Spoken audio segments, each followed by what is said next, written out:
Hi hello வணக்கம். நான் உங்கள் கேபிள் சங்கர். நான் இன்றைக்கி உங்களோட பேச போகிற படத்தோட பேர் டோபி. இது வந்து கன்னட படம். இந்த படம் வந்து ரிலீஸ் ஆன போது ஓரளவுக்கு கர்நாடகா ஃபுல்லாக ஒரு பெரிய வரவேற்பை பெற்றுச்சு. முக்கியமாக அந்த ட்ரெய்லரும் அந்த போஸ்டரும் வந்து மிகப்பெரிய இம்பேக்டை கொடுத்துச்சு. இந்த படத்தை டைரக்ட் பண்ணது வந்து பாசில் அச்சலக்கல். அவர் தான் இந்த படத்தை டைரக்ட் பண்ணியிருக்காரு. இந்த படத்தோட திரைக்கதை எழுதி நடித்து கொடுத்துருக்கிறவர் வந்து ராஜ் பி ஷெட்டி. இந்த படத்தோட கதை என்னன்னு பார்ப்போம். ஒரு போலீஸ் அதிகாரி புதுசாக வந்து ஒரு ஊருக்கு வராரு. அந்த ஊருக்கு வந்ததுக்கப்புறம் வந்து இந்த ஊரில் இருக்கிற கேஸ்லாம் யார் பேரில் இருக்குதுன்னு சொல்லிட்டு பார்த்தா ஒரு டோபின்ற ஒருத்தர் பேர் இருக்குது. அந்த டோபின்றவர் யாருன்னு பார்த்தீங்கன்னா டோபியை பற்றி விசாரிக்க போகிறாங்க. ஒவ்வொருத்தமாக விசாரிக்க போகும்போது அவரை பற்றின விஷயங்கள் கொஞ்சம் கொஞ்சமாக வருது.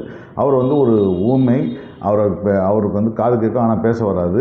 ஆனால் ரொம்ப அக்ரெசிவான ஒரு அடமெண்ட்டான ஒரு கேரக்டர். யார் அர்த்தாலும் கை நீட்டிடுறதுன்னு சொல்லிட்டு ஒரு விஷயம் இருக்குது. அவருக்கு வந்து பழக்கமாக இருக்குது. சின்ன வயசுலேருந்து அப்படி தான் இருக்குது. அவரை வந்து ஒரு சர்ச் ஃபாதர் தான் வந்து ஆதரித்து அரவணைச்சி அவருக்கு வந்து டோபின்னு பேர் வச்சு அவரை வளர்க்குறாரு.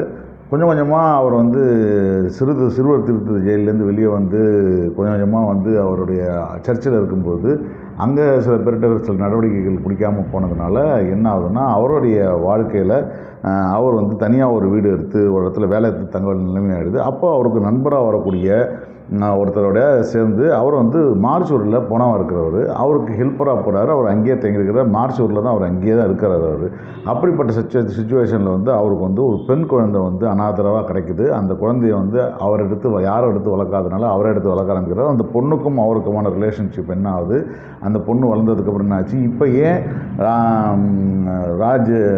டோபி வந்து வெளியில் காணும்னு சொல்லிட்டு அந்த பொண்ணு வந்து கம்ப்ளைண்ட் பண்ணுது. எதனால் அவர் காணா போயிட்டார், என்ன நடக்குதுன்றது தான் இந்த படத்துடைய கதை.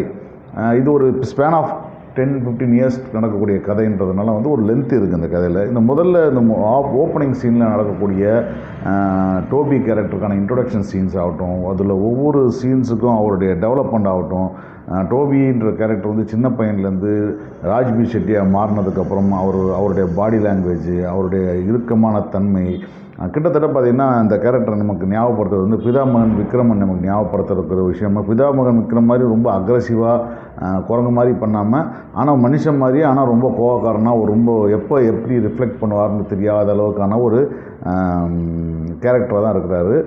அவர் கூட இருக்கிற நண்பருக்கும் அவருக்கும் நடக்கக்கூடிய விஷயங்கள் ரொம்ப சுவாரஸ்யமான விஷயங்கள், சின்ன சின்ன சீன்ஸாக இருந்தாலும் ரொம்ப அருமையாக வந்துருந்த விஷயம். இந்த குழந்தை வந்ததுக்கப்புறம் வாழ்க்கையில் வரக்கூடிய மாற்றங்கள் அது ரொம்ப அற்புதமாக இருந்துச்சு. அதுவும் அந்த பொண்ணு சட்டுன்னு வளர்ந்து நின்னதுக்கப்புறம் வந்து அந்த ஊரில் ப்ராஸ்டியூஷன் பண்ணுற ஒரு பொண்ணு மேலே ஒரு பெரிய இன்ட்ரெஸ்ட் வந்து அந்த பொண்ணை நான் கல்யாணம் பண்ணிக்கிறேன்னு சொல்கிறதுக்கான விஷயமாகட்டும், அந்த பொண்ணு வந்து இல்லை நான் தனியாக நான் உங்கள் அப்பாவோட பேசணும்னு சொல்லும்பொழுது அவருக்கு நீ சொன்னால் புரியாது, நீ என்ன வேணால் என்கிட்ட சொல்லணும் போது நான் வந்து என் உடம்பை ஊற்றி தான் சம்பாதிக்கிறேன், அதை பற்றி ஒரு டயலாக் சீன்ஸ் வருது. அந்த சீன் நீங்கள் தியேட்டரில் அதை ஓடிடியில் பார்க்கும்போது உங்களுக்கு தெரியும். ரொம்ப அழகாக எக்ஸிக்யூட் பண்ணியிருக்காங்க.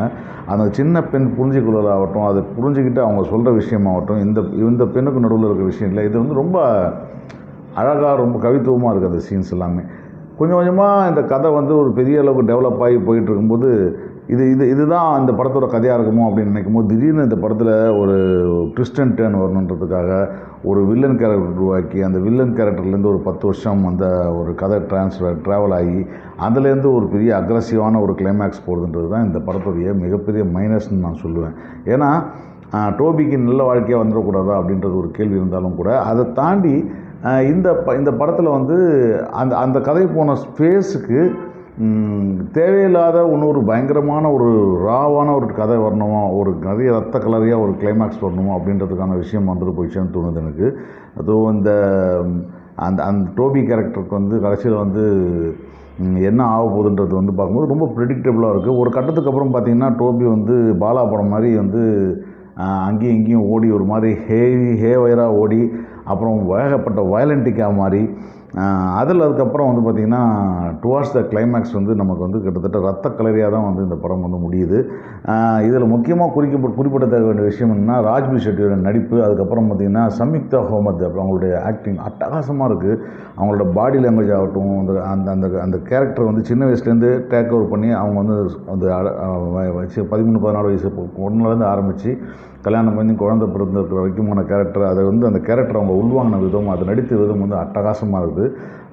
இந்த படம் நீங்கள் வந்து நான் சொல்கிற குறைகள்லாம் வந்து இந்த படத்தை வந்து இன்னும் கொஞ்சம் நல்லா இருந்திருக்கலாமோன்னு வருத்தத்திலே தவிர அந்த படம் வந்து நிச்சயமாக ஒரு கட்டாயம் பார்க்க வேண்டிய படம் தான் சொல்லுவேன். ராஜ்சியோட திரைக்கதை வந்து டுவார்ட்ஸ் த கிளைமாக்ஸ் வந்து நிறைய குழப்பங்கள் இருந்தது. காரணம் வந்து காந்தாரோட வெற்றி, அதுக்கப்புறம் இந்த இவர் படம்னாலே கொஞ்சம் ஆக்ஷன் அக்ரவேஷனாக இருக்குன்றதுனால எதிர்பார்க்குறாங்களோ, அதுக்காக ஒரு கேரக்டர் உருவாக்கிட்டாங்களோன்னு ஒரு சின்ன வருத்தம் இருக்குது. இருந்தாலும் இந்த படம் வந்து சோனி லெவலில் ரிலீஸ் ஆகுது. இதை பார்த்துட்டு உங்கள் கருத்தை சொல்லுங்கள். நன்றி, வணக்கம். கேபிள் சங்கரனை லைக் பண்ணுங்கள், ஷேர் பண்ணுங்கள், சப்ஸ்கிரைப் பண்ணுங்கள்.